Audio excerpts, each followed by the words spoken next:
Hello friends, இன்றைக்கி நம்ம என்ன பார்க்க போகிறோம் பார்த்தீங்கன்னா, பன்னீர் 65 தான் பார்க்க போகிறோம். பார்த்தீங்கன்னா, ஃபஸ்ட்டு பன்னீர் எடுத்துக்கிட்டு ஒரு பிளேட்டில் வச்சுட்டு அதை நல்லா ஸ்லைஸாக கட் பண்ணிக்கோங்க.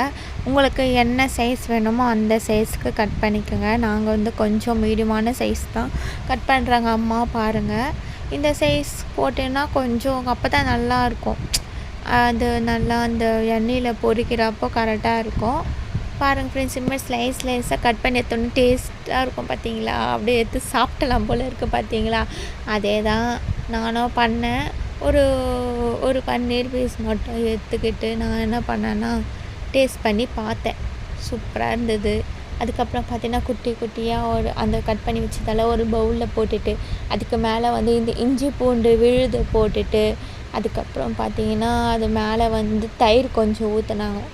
ஸோ தயிர் வந்து கொஞ்சமாக நமக்கு தேவையான அளவுக்கு ஊற்றிக்கலான்னு நினைக்கிறேன். அதுக்கு மேலே வந்து மசாலா போட்டாங்க.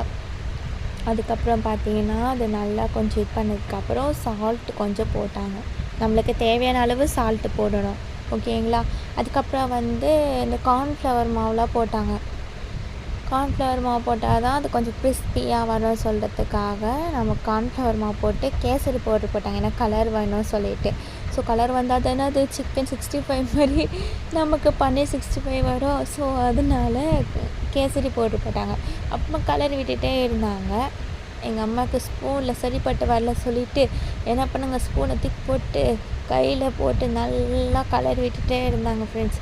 இது நல்லா ஊறுனதுக்கப்புறம் என்ன பண்ணோம் பார்த்தீங்கன்னா, நீங்கள் நார்மலாக 65 எப்படி போடுறீங்களோ, சிக்கன் 65 எப்படி செய்கிறீங்களோ அதே மாதிரி இந்த பன்னீர் 65 எண்ணெயில் போட்டு பொரித்து சாப்பிட்டா அல்டிமேட்டாக இருக்கும். ட்ரை பண்ணிவிட்டு சொல்லுங்கள் ஃப்ரெண்ட்ஸ்.